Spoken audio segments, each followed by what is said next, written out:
Selamat pagi semuanya, bagaimana hari kalian? Pasti menyenangkan kan? Oke, kembali lagi kita di hari Minggu ini ditemani dengan ngopi bareng dan tentunya dengan saya, Sagita Feby, yang akan menemani pagi kalian yang cerah. Pada pagi ini, seperti biasanya, kita akan membahas mengenai hal-hal menarik dari dunia. Kali ini saya nggak sendiri loh. Saya ditemani oleh satu bintang tamu yang akan bertukar pikiran dengan kita mengenai topik pagi ini, yaitu mengenai konspirasi alien dan konspirasi time travel. Dan jangan lupa untuk ikut berdiskusi dengan kita melalui kolom komentar ya. Utarakan semua pendapat kalian yang berhubungan dengan topik pada pagi hari ini. Dan saya ingatkan bahwa podcast kali ini merupakan pendapat pribadi dari saya dan bintang tamu, sehingga kami tidak memiliki niat untuk menyinggung pihak manapun. Oke, kita mulai. Selamat pagi Mbak Nila, bagaimana kabarnya? Selamat pagi, alhamdulillah baik. Alhamdulillah kalau begitu. Silahkan memperkenalkan diri dan menyapa para pendengar kita. Semua pendengar, perkenalkan, saya Nila Arfiana, mahasiswa IAIN Salatiga yang sering membicarakan hal-hal seperti ini dengan penyiar. Semoga pagi ini saya dapat memberikan pandangan lain kepada para pendengar mengenai topik konspirasi. Terima kasih. Baik, terima kasih Mbak Nila. Kita akan masuk langsung nih ke topik pembicaraan kita pada pagi ini, yaitu mengenai konspirasi alien atau apakah alien itu benar-benar ada sih, dan mengenai konspirasi time travel atau apakah time travel itu benar-benar terjadi. Oke, langsung ke topik pertama, yaitu mengenai konspirasi alien. Sebelumnya, saya ingin bertanya dulu nih sama Mbak Nila, menurut Anda alien itu apa ya? Dan terus ada nggak sih? Menurut saya sendiri, definisi alien itu sangat sulit untuk dijabarkan menggunakan kata-kata karena saya sendiri pun tidak tahu bagaimana bentuk nyata alien. Namun, yang saya ketahui dari beberapa website ataupun laman yang sering saya baca tentang alien itu sosok makhluk luar angkasa atau makhluk asing yang tidak tinggal di bumi. Dan untuk wujudnya sendiri pun seperti manusia namun tidak seperti manusia. Mungkin ada beberapa bagian tubuh yang seperti manusia. Nah, untuk kepercayaan saya sendiri tentang adanya alien, saya sendiri pun percaya kalau memang ada makhluk lain selain manusia yang tinggal di dunia atau mungkin galaksi ini, karena tidak mungkin hanya manusia, hewan, dan tumbuhan yang tinggal di satu planet saja. Pasti ada makhluk lain yang tinggal di planet-planet tertentu. Terima kasih. Wow, menarik ya pandangan dari Mbak Nila. Selanjutnya nih, saya akan membacakan beberapa penemuan atau pengakuan dari orang-orang di dunia yang mengaku telah melihat mereka. Berdasarkan dari jurnal studi kultural, laporan riset diskursus ekstraterestrial, hoax atau proyeksi, skeptis atau optimis yang dikaji oleh Lidwina Hana dari Universitas Udayana, diskusi pembahasan awal mengenai ekstraterestrial atau kehidupan yang tidak berasal dari planet bumi. Perdebatan ini dimulai sebelum kemunculan film science fiction Amerika, di mana pada akhir abad ke-16, Giordano Bruno, seorang kosmolog, filsuf, dan mantan biarawan Dominika yang dibakar hidup-hidup oleh Gereja Katolik pada 17 Februari 1600. Bruno menyebarkan bidah oleh Inquisition, gagasan heliocentrisme atau pandangan bahwa pusat semesta ialah matahari, bukan bumi. Mulanya disampaikan oleh astronom Polandia Nicolaus Copernicus pada 1543, 5 tahun sebelum Bruno dilahirkan. Semesta yang dibayangkan Bruno adalah semesta tanpa batas. Matahari di tata surya dan bumi hanyalah satu dari banyak yang tak terhitung di luar sana. Boleh jadi ada kehidupan-kehidupan lain juga. Ketidakterbatasan itu pun bukan gagasan baru. Seabad sebelum Bruno, kardinal dan matematikus Jerman Nikolaus dari Kusa telah mengajukan gagasan yang serupa.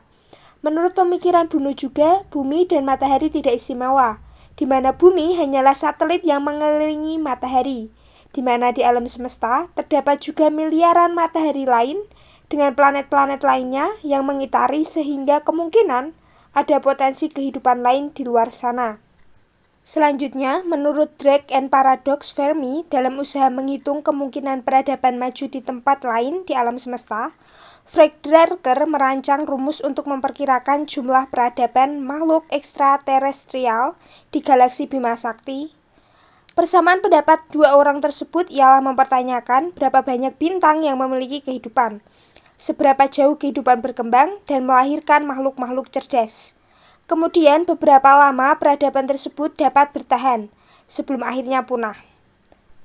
Perhitungan kemungkinan adanya ekstraterestrial yang jauh lebih cerdas dari kehidupan di bumi tidak memiliki bukti ilmiah apapun tentang keberadaan mereka, hingga saat ini memunculkan Fermi Paradox, Fermi Question, atau Silentium Universe. Kesulitan membuktikan adanya ekstraterestrial karena para ahli antariksa menyatakan belum diketahui ada tidaknya kehidupan seperti itu. Selanjutnya, konspirasi keberadaan alien terus dibongkar ilmuwan. Ada yang menyebut alien hidup di sekitar manusia hingga beberapa planet yang sudah dihuni oleh makhluk misterius yang saat ini tak pernah diketahui wujud aslinya. Berikut beberapa teori kontroversial yang menghebohkan. Yang pertama ialah alien hidup di sekitar manusia. Alien mungkin hidup di sekitar manusia di bumi ini, hanya saja mereka tidak tampak. Demikian pada bulan Januari diyakini oleh Dr. Helen Sharman, astronom pertama Inggris yang terbang ke antariksa. Helen terbang ke stasiun luar angkasa Rusia pada Mei 1991. Alien itu eksis, ada miliaran bintang di alam semesta, sehingga seharusnya ada semua bentuk kehidupan yang berbeda-beda, cetusnya. Kehidupan di antariksa itu tidak harus sama seperti manusia. Bisa saja mereka memiliki wujud yang berbeda. Apakah mereka seperti saya dan Anda? Terbuat dari karbon dan nitrogen? Mungkin tidak, mungkin saja mereka ada di sini saat ini dan kita tidak bisa melihat mereka, tutur Dr. Helen. Selanjutnya yang nomor 2 ialah alien mungkin hidup di gua rahasia Mars. Ilmuwan NASA Jet Propulsion Laboratory Vlada Stamenkovich menjelaskan Martian Underground Life Theory pada acara konferensi Mars Extant Life. Menurutnya, permukaan Mars sangat tak mungkin untuk bertahan hidup karena amat dingin, kering, dan penuh radiasi. Air tanah mungkin satu-satunya habitat bagi kehidupan yang ada di Mars. Itu pun jika masih ada sampai sekarang. Beberapa ilmuwan berpikir bahwa robot seharusnya bisa digunakan untuk eksplorasi gua-gua yang ada di Mars.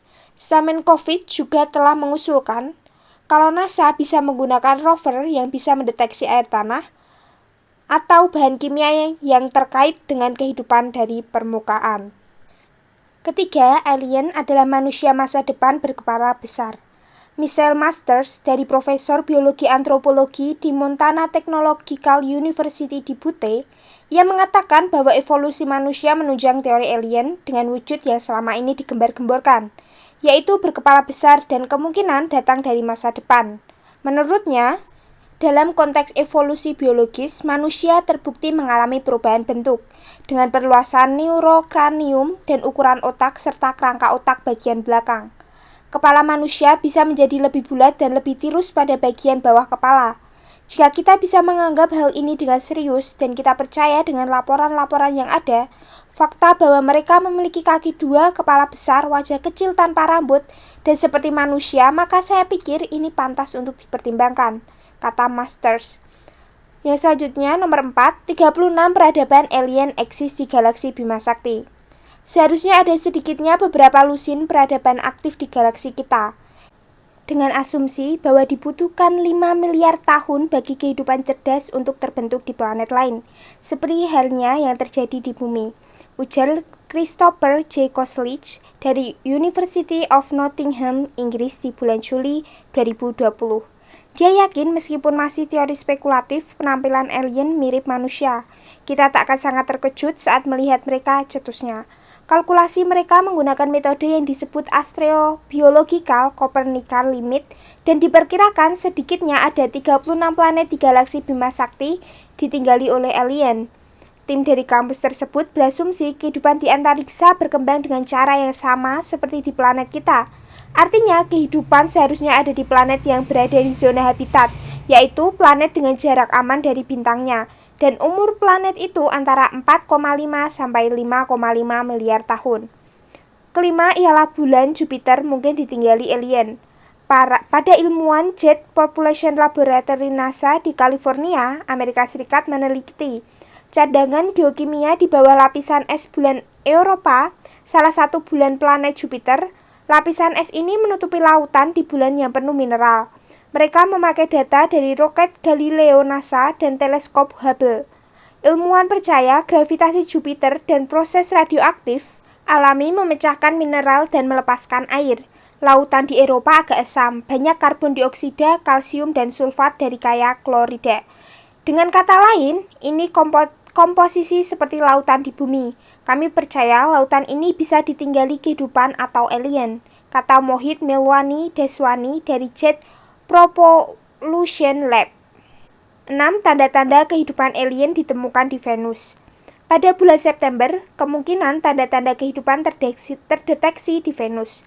Para peneliti melihat kemunculan fosfin, gas langka, dan beracun di atmosfer planet tersebut, yang menjadi salah satu kemungkinan Venus menjadi rumah bagi kehidupan alien.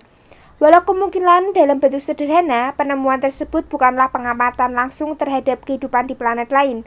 Namun, jumlah fosfin yang sangat banyak di Venus tidak dapat dijelaskan melalui proses yang diketahui. Para peneliti menduga itu adalah tanda kehidupan asing di tata surya kita. Karenanya, seperti dikutip dari The Independent, ini dianggap sebagai tanda biologis yang sangat baik atau indikasi adanya kehidupan di bumi. Fosfin adalah salah satu gas yang paling berbau busuk dan sering ditemukan di tempat-tempat seperti kolam berlendir dan kotoran hewan. Meski ada yang diciptakan melalui beberapa proses industri, gas ini dibuat oleh organisme anaerobik termasuk bakteri dan mikroba. Sebenarnya, konspirasi mengenai penampakan alien dan UFO selalu berembus di setiap negara, tak luput Indonesia. Antara lain, yang pertama ialah Gua Kontilola. Gua Kontilola berada di Lembah Baliem, Wamena, Papua. Gua ini kerap menjadi objek wisata rujukan setelah turis diajak mendaki Lembah Baliem dan bertemu dengan suku Dani. Lukisan yang disebut menggambarkan alien dalam gua merupakan lukisan purba yang sebenarnya juga ada di sejumlah gua-gua lain, seperti Gua Liangkobori di Sulawesi Tenggara, Gua Pak Petae dan Gua Maros di Sulawesi Tengah, serta Gua Maluku. Namun, di gua-gua tersebut, lukisan purbanya lebih banyak menggambarkan manusia dan hewan. Sementara di Gua Kontilola, lukisan purbanya bergambar sosok aneh mirip alien. Banyak juga orang yang heran mengapa lukisan purba tersebut digambar di area yang sangat tinggi dalam gua. Karena rasanya manusia purba tak mampu menjangkaunya. Hingga saat ini, asal-usul lukisan purba berbentuk alien itu masih menjadi misteri yang belum terpecahkan secara sains. Yang kedua ialah Candi Borobudur. Candi Borobudur yang menjadi situs sakral umat Buddha juga tak luput dari kisah kedatangan alien dan UFO. Pertama, banyak yang mengatakan bahwa susunan batu di Candi Borobudur merupakan poros pendaratan dan penerbangan pesawat luar angkasa dari dunia lain, karena bentuknya yang mengerucut ke atas di tengah. Kedua, Candi Borobudur disebut sebagai alat GPS penunjuk waktu dan tanggal pada masa lampau. Dikutip dari tulisan milik Indo Crop Circle, kisah alternatif pembuatan Candi Borobudur dapat dipelajari melalui relief-reliefnya, baik yang terpasang maupun yang belum terpasang. Selain relief yang menunjukkan manusia dan ilmu perbintangan, ada relief lain yang menggambarkan piring terbang serta makhluk mirip predator. Saya telah membacakan itu merupakan pendapat-pendapat mengenai alien berdasarkan beberapa orang, baik di luar Indonesia maupun di dalam Indonesia. Selanjutnya, menurut Mbak Nila sendiri, kira-kira pandangan mana yang lebih cocok sama pendapat Mbaknya? Oke, menurut saya sendiri, salah satu pendapat yang saya setujui dan saya percayai adalah pendapat dari Dr. Helen Sharman, seorang astronot pertama Inggris yang terbang ke antariksa. Dia mengatakan bahwa alien mungkin hidup di sekitar manusia di bumi ini, hanya saja mereka tidak tampak atau mungkin saja menyerupai manusia pada layaknya. Mengapa saya setuju dengan pendapat ini? Karena kita sendiri pun tidak tahu wujud alien itu bagaimana dan apakah alien tidak memiliki kekuatan mungkin atau kelebihan yang bisa saja mengubah dirinya menjadi manusia selayaknya yang kita lihat sekarang. Kalau saya sendiri juga setuju dengan pendapat dari Mbak dengan beberapa ahli yang meyakini bahwa adanya alien. Tapi, jika menurut teori saya lebih setuju atau condong kepada Christopher, di mana seharusnya ada beberapa lusin peradaban aktif di galaksi kita.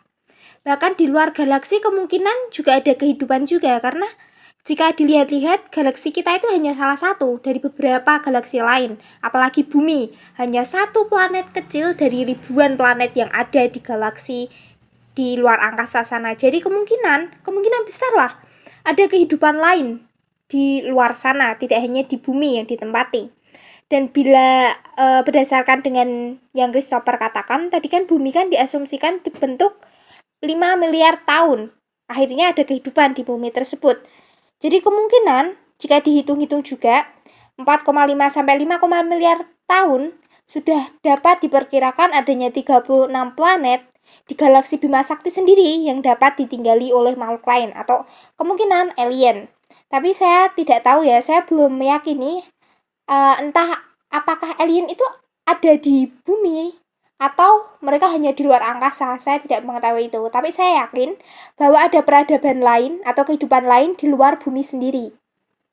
Itu kesimpulan dari pendapat saya dan bintang tamu mengenai alien sendiri. Kamu meyakini adanya alien yang hidup atau makhluk selain manusia yang hidup entah di bumi atau di luar bumi?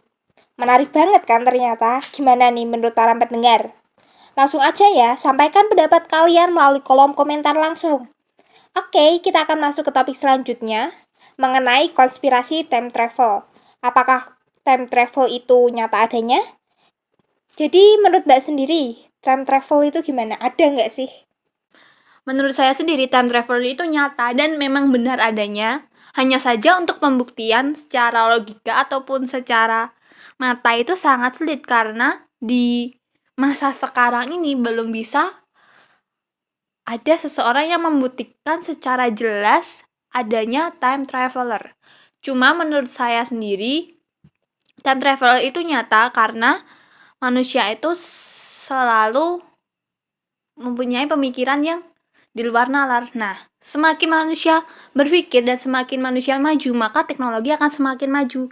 Dengan adanya teknologi tersebut, bisa membuktikan adanya time traveler dan adanya dunia lain selain dunia kita sekarang atau biasa disebut dengan dunia paralel. Seperti itu.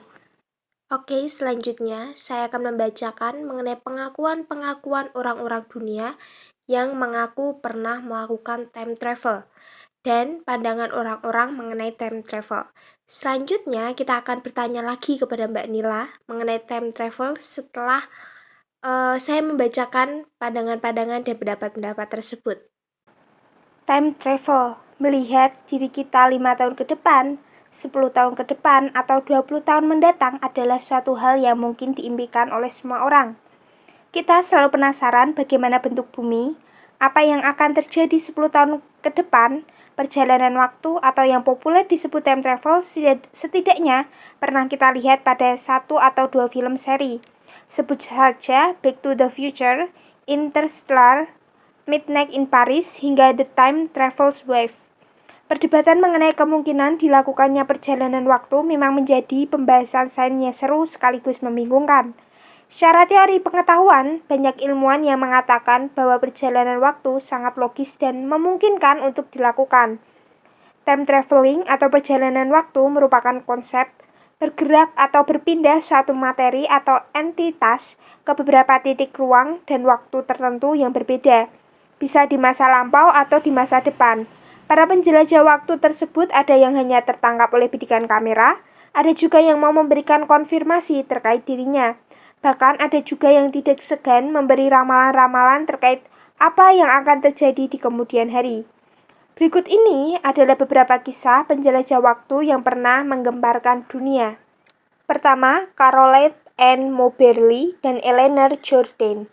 Klaim penjelajah waktu oleh dua orang wanita Inggris bernama Caroline Ann Moberly dan Eleanor Jordan pada tahun 1911 bukanlah kasus biasa, karena mereka berdua adalah akademisi dari Universitas Oxford.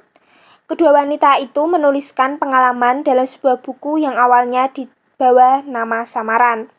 Kejadian ini berawal ketika Moberly dan Jordan sedang berjalan-jalan di Petit Trianon atau sebuah château kecil di area Versailles, Prancis. Tiba-tiba mereka merasakan sensasi yang aneh, yaitu mengunjungi Istana Versailles pada tahun 1901 dan bertemu dengan sosok-sosok dari masa lalu, termasuk sosok Marie Antoinette, Ratu terakhir Prancis. Beragam argumen bantahan pun bermunculan, mulai dari tuduhan halusinasi sampai ada pula yang bilang sosok-sosok yang ditemui kedua wanita itu adalah sosok nyata. Kedua, Andreu J. Basiago. Mungkin inilah salah satu sosok penjelajah waktu atau time traveler yang unik. Andreu Basiago, seorang pengacara yang mengaku sebagai penjelajah waktu, mengklaim pernah pergi ke Mars dalam misi rahasia Amerika Serikat. Prestasi-prestasi yang dimilikinya dijadikan dasar untuk melakukan pencapresan di pemilu Amerika Serikat pada 2016. Dalam situs kepresidenan, Basiago mencoba meyakinkan pemilih bahwa pemerintah Amerika Serikat menyembunyikan beberapa hal seperti alat transportasi, teknologi jelajah waktu, dan eksistensi alien. Walau Basiago tidak berhasil ikut pemilu, Gizmodo yang mengaku sebagai anak indigo melaporkan bahwa pria itu berencana kembali menjadi capres pada tahun 2020 mendatang. Dan perkiraan ini tentu meleset karena pada tahun 2020 dia tidak kembali menjadi capres. Ketiga, Noah. Pria ini mengaku sebagai penjelajah waktu atau time traveler dari tahun 2030. Noah mulai mencuri perhatian masyarakat pada November tahun lalu ketika sebuah video yang memuat pengakuan viral di dunia maya. Dalam video tersebut ia tampak terguncang, labil. Aku ingin membuatnya jadi jelas tujuanku adalah untuk membuktikan pada kalian semua bahwa penjelajah waktu adalah nyata, kata dia. Noah memilih untuk tampil di Paranoid Elite Channel, sebuah kanal YouTube yang hobi memberikan kabar tentang putri duyung, Bigfoot, alien, fenomena misterius lainnya. Kanal tersebut sudah sering menampilkan orang-orang yang mengaku pernah ke masa depan, tapi identitas mereka disembunyikan. Keempat ialah penolakan Isaac Newton. Perjalanan waktu mungkin terdengar seperti hal yang terlalu mewah untuk benar-benar terjadi di dunia. Newton dalam salah satu pernyataan menegaskan bahwa ruang dan waktu itu adalah dimensi yang tidak bisa berubah. Jadi, waktu tidak bisa bertambah cepat atau malah melambat. Waktulah yang membentuk struktur alam semesta ini. Dalam teori, ia mengibaratkan waktu sebagai suatu anak panah yang terus melaju, bergerak, maju. Yang kelima ialah penjelasan Einstein. Berdasarkan teori Albert Einstein yang muncul pada tahun 1905, time traveling ternyata bisa dilakukan dengan mudah. Melalui teorinya yang mendunia, teori relativitas, Einstein membuka kemungkinan adanya perjalanan waktu. Berbeda dengan teori Newton yang mengungkapkan bahwa waktu adalah konstan, dimanapun di dunia, Einstein mengungkapkan bahwa waktu mengalir tidak secara konstan dimanapun di dunia. Semakin cepat Anda bergerak, semakin lambat waktu bergerak. Hingga pada titik kecepatan waktu, aliran waktu akan berhenti. Selanjutnya yang keenam ialah penjelasan Stephen Hawking. Menurut Stephen Hawking, perjalanan waktu adalah suatu konsep berjalan maju atau mundur ke titik berbeda dalam waktu. Mirip seperti saat bergerak di dalam ruang. Intinya, dalam konsep perjalanan waktu, kita bisa bergerak kembali ke masa lalu ataupun melompat mengunjungi masa depan. Hawking berujar bahwa mungkin saja orang bisa melakoni perjalanan waktu, melompat-lompat ke beberapa masa dan membengkokkan ruang waktu. Tapi menurutnya, aktivitas membengkokkan ruang waktu itu dapat merusak ruang waktu itu sendiri. Namun, selain beberapa bukti dan pernyataan di atas, para ilmuwan juga tak menampik bahwa jika perjalanan waktu dilakukan dapat menimbulkan konsep terlarang yang dinamakan paradoks. Paradoks perjalanan waktu adalah teori yang menyatakan bahwa dua buah entitas yang sama tidak bisa dipertemukan dalam satu ruang dan waktu yang berbeda. Misal, kamu melakukan perjalanan waktu ke masa lalu dan bertemu dengan versi remaja orang tuamu yang sedang berpacaran dan tanpa kamu sadari, tindakanmu di masa itu menjadikan mereka tidak menikah di kemudian hari dan tentunya kamu tak akan pernah dilahirkan. Lalu timbul konsep paradoks. Anak dari siapakah kamu? Paradoks sendiri ialah suatu situasi yang timbul dari sejumlah premis yang diakui kebenarannya yang bertolak dari suatu pernyataan dan akan tiba pada sekelompok pernyataan yang menuju ke sebuah kontradiksi atau ke sebuah situasi yang berlawanan dengan intuisi. Dan paradoks perjalanan waktu yang cukup terkenal saat ini yaitu sebagai berikut. Yang pertama ialah grandfather paradox. Konsep paradoks ini merupakan yang paling populer. Singkatnya, kamu melakukan perjalanan waktu dan membunuh kakekmu. Karena di masa di mana kamu berada, kakekmu melahirkan generasi keluarga yang telah menghancurkan peradaban dunia. Kamu melakukan pembunuhan pada masa sebelum ayah atau ibumu lahir, ataupun sebelum kakekmu bertemu dengan nenekmu. Maka ayah atau ibumu tidak pernah dilahirkan, dan efeknya adalah kamu tidak akan pernah dilahirkan dan tidak akan pernah melakukan perjalanan waktu ke masa lalu untuk membunuh kakekmu. Lalu, jika kamu tidak pernah melakukan perjalanan waktu ke masa lalu untuk membunuh kakekmu, maka kakekmu hidup, ayahmu atau ibumu dilahirkan, dan kamu pun akan terlahir. Lalu, kamu kembali ke masa lalu untuk membunuh kakekmu. Paradoks ini menciptakan looping timeline. 2. Predestination paradox. Inti dari paradoks ini adalah bahwa segala sesuatu telah ditakdirkan atau predestinate dan tidak dapat diubah karena sejarah telah mencatat bahwa suatu kejadian pasti akan terjadi dan tidak bisa dirubah. Predestinate paradox didesain untuk menciptakan kejadian yang sama sebagaimana seharusnya. Time traveler melakukan perjalanan waktu ke masa lalu untuk mengubah suatu event. Namun, usahanya itu malah membuat ia kembali ke masa lalu untuk mengubah event tersebut. Dengan kata lain, sebenarnya tidak ada event yang diubah. Jadi, kita tidak bisa menyelamatkan JFK dari pembunuhan. Tidak akan bisa membunuh Hitler sebelum ia berkuasa. Tidak bisa menghentikan perang dunia dan semua event yang tercatat dalam sejarah yang memang harus terjadi. Contohnya, jika kamu pernah menonton film Time Machine pada tahun 2002, kamu akan melihat contoh predestinate paradox. Dalam film ini diceritakan bahwa Alexander Hartigan, seorang ilmuwan, kehilangan tunangannya, Emma, karena terbunuh dalam perampokan. Kejadian ini membuatnya untuk menyelamatkan tunangannya dengan membangun mesin waktu. Mesin waktu ini ia gunakan untuk kembali ke masa lalu untuk mencegah kematian tunangannya. Namun kematian tersebut tidak dapat dihindari, dan setiap ia kembali menyelamatkan tunangannya, justru ia melihat tunangannya meninggal dengan cara yang berbeda. Ketiga, bootstrap paradox. Bootstrap paradox ini menyebabkan ketidakjelasan atau inti konsistensi suatu objek maupun sebuah efek dari perjalanan waktu. Misal, di masa sekarang kamu adalah seorang ilmuwan dan membaca gagasan ide mengenai teori relativitas milik Einstein. Lalu kamu mencoba untuk melakukan perjalanan waktu dengan kembali ke masa lalu dan mengajarkan teori ini kepada Einstein jauh sebelum ia menemukan teori ini. Lalu muncul pertanyaan, siapa penemu teori ini? Keempat, butterfly effect paradox. Butterfly effect paradox menjadi salah satu efek paradoks yang diciptakan dari perjalanan waktu. Konsekuensi perjalanan waktu dan tindakan yang dilakukan saat berada di masa lalu bisa menyebabkan efek dalam skala besar di masa mendatang.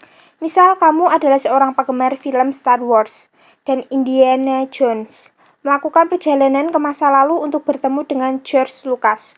Namun, karena suatu hal, kamu malah membuatnya berhenti belajar di sekolah film, hingga hal ini berdampak di masa depan. Star Wars dan Indiana Jones tidak pernah diproduksi, dan teknologi yang saat ini tercipta karena terinspirasi dari film Star Wars tidak akan pernah ada. Oke, itu adalah pendapat-pendapat dan pandangan dari orang-orang mengenai time travel. Selanjutnya, saya kembalikan lagi kepada bintang tamu. Gimana nih berdasarkan artikel yang saya bacakan tadi, pandangan Mbak mengenai time travel apakah berubah atau semakin kuat? Silahkan.